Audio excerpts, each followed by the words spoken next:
अज्ञानतिमिरान्धस्य ज्ञानाञ्जनशलाकया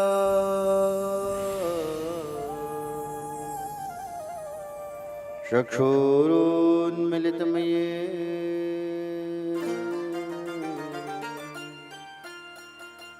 तस्मै श्री गुरवे नमः।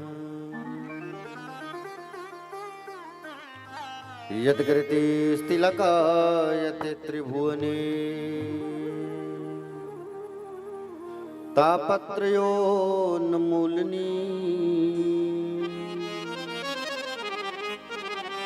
यद्वाक्यामृतजीवनिह जनयते स्वान्ते सतां कौतुकम्। यत्र पादाब्जप्रसादकणतः कैवल्यमापद्यते सोऽयं कोऽपि महेश्वरो विजयते श्रीपाणिपात्रो गुरुवे नमः। नारायणं नमस्कृत्यं नरं चैव नरोत्तमं देवी सरस्वतीर्व्यासं ततो जयमुदीरयेत्।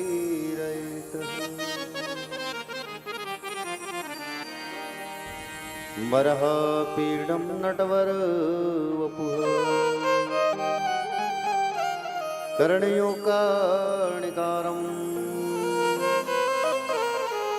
विप्रदवासा कनककपिशं वैजयन्तीं च मालाम् रन्ध्राणवेणोरधरसुधया पूरयन् गोपवन्दे वृन्दारण्यसुपदरमणम् प्राविशद्गीतकीर्तिः। नमो भगवते तुभ्यं वासुदेवाय धीमहि प्रद्युम्नाय निरुद्धाय नमः संकर्षणाय च। या कुन्देन्दुतुषारहारधवला या शुभ्रवस्त्रावृता या वीणावरदण्डमण्डितकरा या श्वेतपद्मासना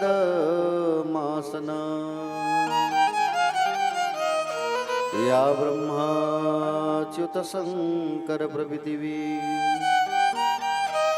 देवैः सदा वन्दिता सा मा पातु सरस्वती भगवती निःशेषजाड्याम्पः। मनोजवं मारुततुल्यवेगं जितेन्द्रियं बुद्धिमतां वरिष्ठं वातात्मजं वानरयूथमुख्यं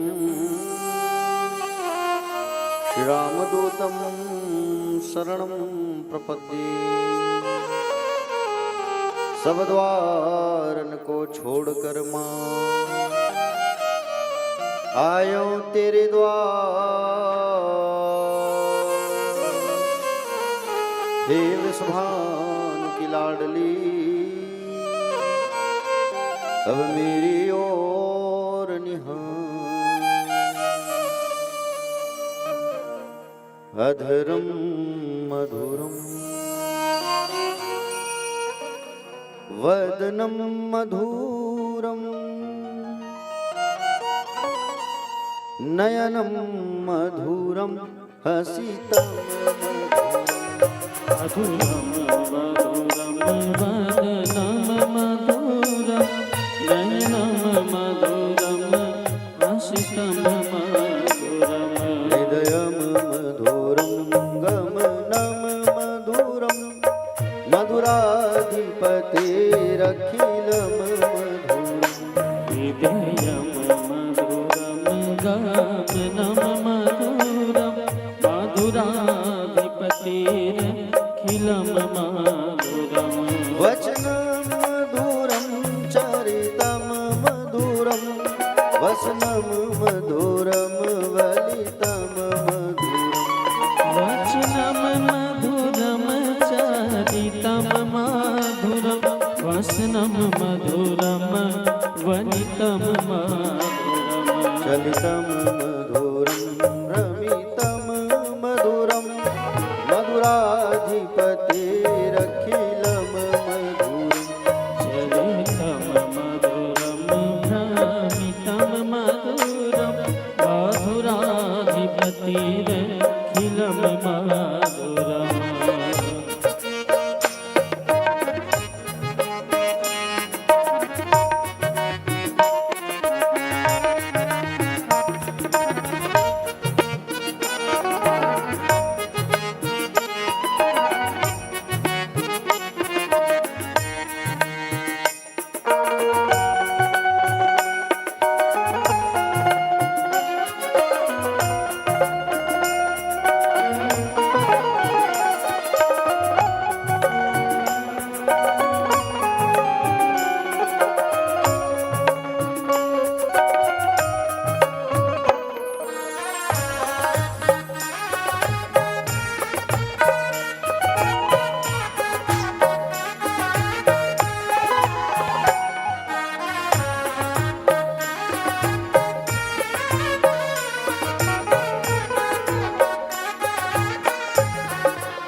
वेणुर्मधुरो रेणुर्मधुरा पाणिर्मधुरा नादो मधुरो वेणुर्मधुरो रेणुर्मधुरा पाणिर्मधुरा पादव मधुरा नित्यं मधुरं सख्यं मधुरं मधुराधिपतिरखिलं मधुरम् नित्यं मधुरं सख्यं मधुरं मधुराधिपतिरखिलं मधुरम् गीतं मधुरं पीतं मधुरं भोक्तं मधुरं सूक्तं मधुरम् गीतं मधुरं पीतं मधुरं भोक्तं मधुरं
कर्णं मधुरं तरणं मधुरं हरणं मधुरं कर्णं मधुरं तरणं मधुरं हरणं मधुरं रमणं मधुरं भमितं मधुरं समितं मधुरं मधुराधिपतेरखिलं मधुरम् अमितं मधुरं समितं मधुरं मधुराधिपतिरखिलं मधुरम् कुञ्जा मधुरा माला मधुरा यमुना मधुरा वेची मधुरा गुंजा मधुरा माला मधुरा यमुना मधुरा वीची मधुरा सलिलं मधुरं कमलं मधुरं मधुराधिपतेरखिलं मधुरम् सलिलं मधुरं कमलं मधुरं धुराधिपतिरखिलं मधुरम्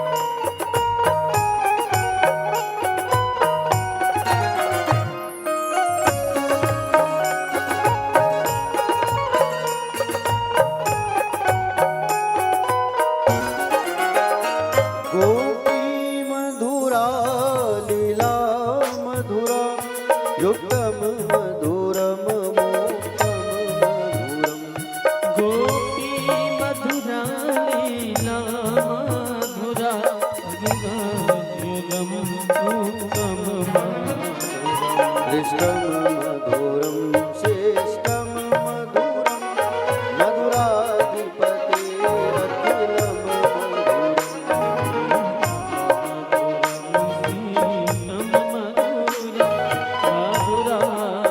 मधुराधिपतेरखिलं मधुरम् गोपा मधुरा गावो मधुरा यष्टिर्मधुरा श्रेष्ठिर्मधुरा गोपा मधुरा गाओ मधुरा यष्टिर मधुरा सृष्टिर मधुरा दलितं मधुरं बलितं मधुरं मधुराधिपतेरखिलं दलितं मधुरं फलितं मधुरं मधुराधिपतिरखिलं मधुरम् मधुराधिपतेरखिलं मधुरम् मधुराधिपतिरखिलं मधुरम् मधुराधिपतेरखिलं मधुरम् मधुराधिपतिरखिलं मधुरम्